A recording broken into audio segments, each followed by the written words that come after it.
My name is Jessica. I'm 27. After graduating from vocational school, I worked in medical administration. It was a busy but pleasant workplace, and I felt fulfilled. I quit when I got married. My husband, John, wanted me to focus on our home. Please look after my mother. I'm begging you, please. To care for your mother? Understood. I'll do my best. I'm not the type to stick to a career. I had no doubts about going where I was asked to go, as I was asked. I met John through my friend, and we got married after a year of dating. At the time, he had already lost his father to illness and was living with his mother. This will be a big help. My mother's bedridden, you know. I worry about her being all alone. It's understandable. We can't leave your mother alone. I was told that his mother had fallen ill shortly after his father's passing. Since then, she hadn't been active, and John took care of most of the housework. My mother-in-law warmly welcomed me. Let John handle the outside work, and please take over the house for me. Yes, mother-in-law, I look forward to working with you. I had no complaints about my relationship with my mother-in-law. After all, she was bedridden with illness. I was in a dominant position and had control over everything. The problem was my relationship with John. As soon as we got married and settled into family life, he became distant. Hey, how about we go for a drive on our next day off? Your mother seems to be doing well, and I think half a day won't be a problem. Sorry, I'm tired. I want to rest properly that day. Oh, I see. I'm sorry. John began to show signs of being bothered by our interactions. I initially thought it was due to his busy work, so I didn't worry too much. But as the days went on, he began to avoid me more. Our nightly activities were no exception. Even when I thought it was the right day and prepared, I was often turned down. Please be a bit more cooperative. I want to have a child as soon as possible. I understand how you feel. I want that too. But sorry, let's try next time. With 30 on the horizon, I was, honestly, feeling rushed. I was also being urged by my mother-in-law, who wanted to see her grandchild. It was hard not to be able to fulfill her wishes. And then, while we were unable to give her a grandchild, mother-in-law passed away. From that point, John's attitude towards me became colder and colder. Welcome home! I made your favorite cream stew for dinner. John? Hey, you listening? Oh, want to take your bath first? Got it. I'll be waiting. John had become almost silent at home. No matter how much I tried to engage him in conversation, it was hopeless. He completely ignored me. I thought it was probably due to the shock of losing his mother. I naturally thought that way. Until John recovers from this emotional damage, I decided to support him, right by his side as his wife. However, it seemed that no matter how many days passed, John was uninterested in me. John, how have you been feeling recently? Are you sleeping well? I want to discuss something about our child. I'm thinking about getting a fertility test. What do you think? Hey, John. His health, his feelings, our child, our future. I tried to engage John's interest by changing the topic in various ways. But sadly, every attempt ended in failure. John, please say something. Have I done something to upset you? If there's something you don't like or want me to change, please tell me, John. Despite my earnest pleas, John didn't lend an ear. His ignoring me continued for a whole month. My husband was inexplicably cold. Desperate, I sought advice from my old friend, Claire. Claire works for a cosmetics company. She's good at her job and has many friends. Whether it's about studies, love, or personal worries, I always seek Claire's opinion whenever I face a problem. Upon hearing my story in detail, Claire solemnly nodded. That's unusual. A couple in the third year of marriage living in the same house, and the husband ignores the wife? That's not normal. You haven't done anything wrong, have you, Jessica? No, I haven't. That's why I don't understand why he's become so cold. Feeling utterly distressed, Claire had promised to help me fully. I had no idea, but it seemed that Claire had picked up on something. It's his fault if you've done nothing wrong, Jessica. He must be hiding something shady. Let's verify it. Eavesdropping, surveillance, tailing. We'll use all possible means. Is it okay to do something like that? I asked nervously. Absolutely. It's worse to ignore your spouse and keep secrets when you're married. Later, at Claire's suggestion, I installed small eavesdropping devices and cameras in our home. I felt guilty, but my desire to know his secret was much stronger. Of course, John continued to ignore me all this time. John? Hey, are you listening? It was a few days later. My phone rang. It was a call from John. Hello? Where the hell are you? What are you trying to pull? Leaving the house for a week. Why don't you ask yourself why I'm doing this? What are you talking about? Speak clearly. I don't understand. Huh? You haven't noticed? You don't know why I'm so angry? How dare he say speak clearly? He's been ignoring me all this time. Having been prompted by Claire to investigate John, I discovered a shocking truth. Unable to contain my rage at what I'd found out, I left our home. I took refuge at Claire's house. It was on the 7th day of my stay there that I finally received a call from John. If you have something to say to me, then you should say it to my face, loud and clear. He suggested. Fine by me, as long as you promise not to ignore what I have to say. The anger I felt the moment I discovered the results of my investigation still burns in my chest. The weight of his sins trampling on my dedication is heavy. John has to face a fitting punishment for his actions. I set a date and location, ending the call swiftly before he could respond. Later, I invited John to a table in a local cafe. He must have slipped out during work, as he was in a business suit. There was no need for any beating around the bush. I laid out the evidence I had collected so far on the table. What is this? Hey, wait! Stop it, Jessica! Don't lay out these things! He protested. If you don't like it, why don't you pick them up yourself? It doesn't matter, right? I can print out as many as I want.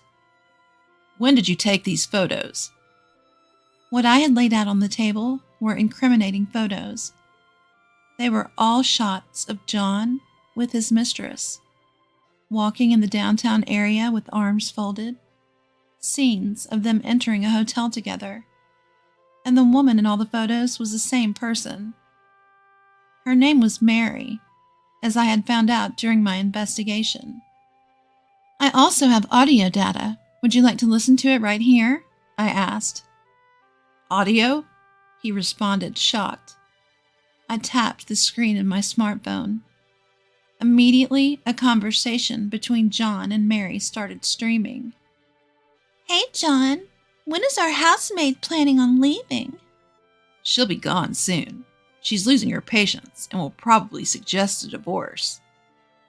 I wish she would just blow up at us saying, "Stop ignoring me." That would be the easiest for me. This is such a long-term scheme. Well, that's just like you, John, isn't it?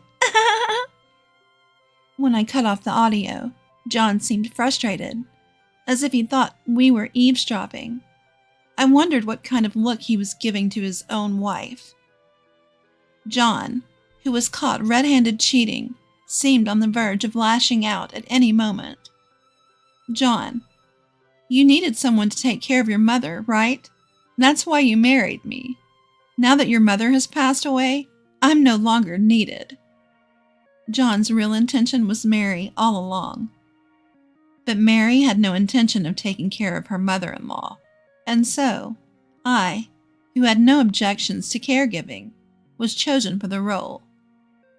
If someone could just take on this bothersome duty, I guess he didn't care who it was. After his mother passed away, the housemaid was no longer needed. The plan to make life unpleasant and trigger a divorce. What a petty, mean, and unreasonable way to behave. It's disrespecting the sanctity of marriage. The only saving grace is that you and I have no children. Children, huh? About children. You knew, didn't you? You never planned on having them because you knew we would separate. If we did have children, he would have to pay child support after the divorce. John had no doubt planned all of this. Upon my pointing this out, John let out a heavy sigh. Most of what you say is true. I married you intending to leave you from the start. You're the worst. What do you think my life is? My bad. That said, it does save me a lot of trouble. Let's get divorced. Of course. But after I finish speaking with someone else. Someone else? You can't mean... Two women arrived just in time saying, "Sorry to keep you waiting." What? John? So that means you're the housemaid? I'm not a housemaid. I'm his wife. For now, anyway. Thank you, Claire. You're welcome. What? I thought you were looking for new cosmetics to review. I'm sorry, that was a lie. What I was actually looking for was my best friend's husband's mistress, in other words, you. Claire seated Mary next to John. I showed her the same evidence photos of the affair as before. Mary's reaction was like that of a child caught red-handed in mischief. She didn't seem to quite grasp the severity of the situation. Well, it didn't matter. Whatever her attitude, what I needed to do remained the same. I'm going to demand compensation from both of you. What? What are you saying? Why should I have to pay compensation? I've done nothing wrong. Have I done something to trouble you? Do you really mean that? I've confirmed that Mary herself is married. Does she not find it troubling that her own husband is involved with another woman? She is the daughter of a wealthy family, but she seems completely detached from reality. You were aware that John was married when you entered into a relationship with him, correct? Well, yes, but That's already over the line. Adultery. That's why you're being demanded compensation. Do you understand? I've been greatly inconvenienced by your relationship with John. I was there first. I was with John before you got married. Seems so. You were in a relationship with John before he and I got married. But it doesn't matter who was first. You committed adultery. That's enough. Whether she didn't understand or didn't want to, persuading Mary was a chore. Eventually, she slumped onto the table crying. She kept wailing that her dad would definitely scold her. I wonder if she means her husband. I thought of informing her that I'd be sending a certified letter in the near future, but decided against it. I'd have to start by explaining what a certified letter was. While I was interacting with Mary, John remained silent with a solemn look on his face. John, sign these two documents. They're the divorce agreement and divorce petition. $30,000 for compensation? Isn't that too much? Hey, don't go judging the extent of my mental distress, all right? At my words, John closed his mouth for good. All that could be heard in the restaurant after that was Mary's sniffling sobs. Later, my divorce from John went through without any problems. I was able to confirm that the compensation and asset distribution were transferred into the specified bank account in one lump sum. I decided to use that money to move into a slightly more expensive apartment. A fresh start in life, at last.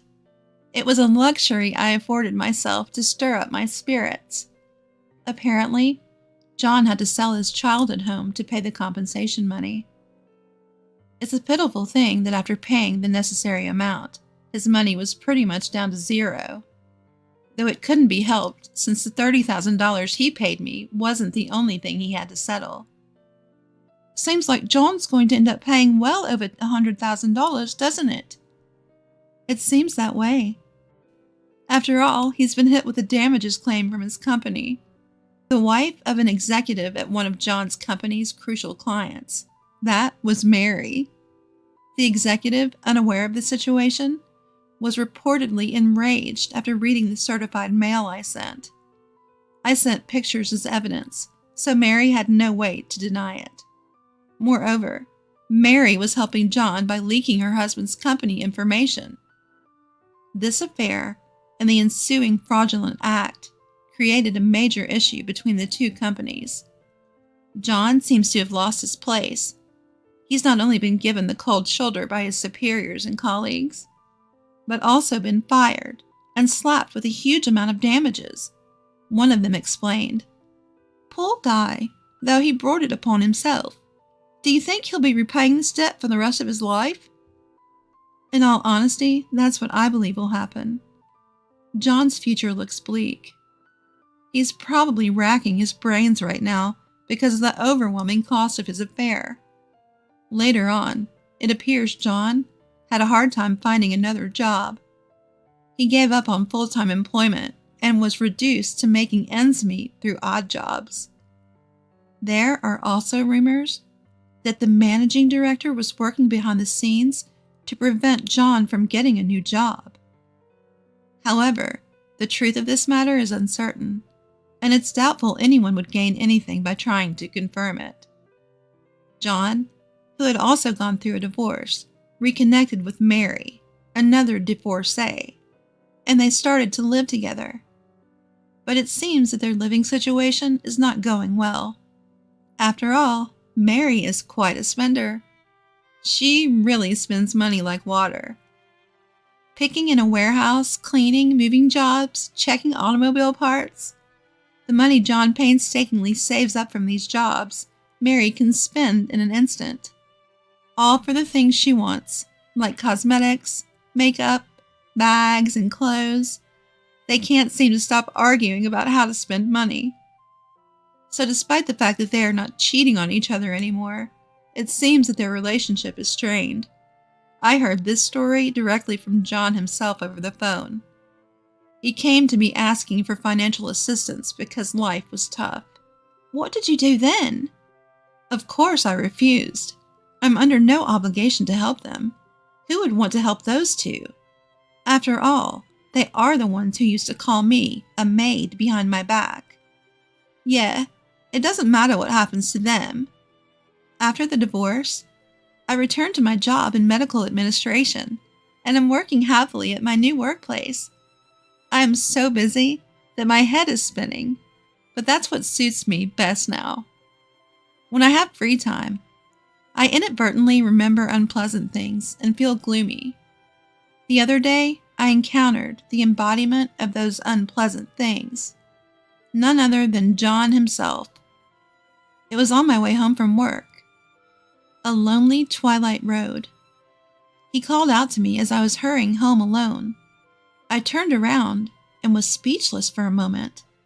His hair and beard had grown out. His skin was tanned. His cheeks were thin and sunken. His clothes were grubby and ragged. I was surprised and appalled at the sight of John, who had completely changed. "Hey, long time no see." "Is that you, John? Are you okay? Are you managing to eat every day?" I ended up asking questions like a guardian would. John's state, even to my eyes, which were supposed to despise him, appeared pitiful. I'm getting by eating every day. Not 3 meals, though. Haha. What about work? Not getting much these days. I'm collecting empty cans and old magazines during the day. If I take them in bulk to a dealer, they buy it from me per pound. After we talked a while, John hesitantly broached the main subject. Listen, do you think we could try again? What about Mary? I thought you two were living together. I broke up with her. She dumped me. Mary's probably gone back to her parents' home by now. I bet she'll arrange a marriage and settle down with a suitable partner her parents pick. John, who was talking about Mary, made a face as if he could. It must have been a painful breakup to the point where even speaking about it to me was hard. John's current state is truly pitiful. However, I have no hand to extend for him. I still remember the abuse I suffered, and it still infuriates me. Upon saying that, John lowered his head, agreeing with me. I truly apologize for what I did back then. I'm not going to say it's okay, but let's both move on. But don't approach me anymore. If you stalk me, I'll call the police. I won't stalk you. I'm sorry for bothering you, so see you then.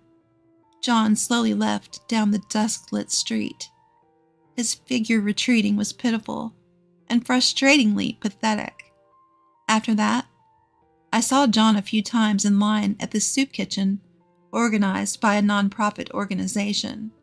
He had become so thin, and when he noticed me looking, he awkwardly turned his face away. I certainly don't want to end up like that.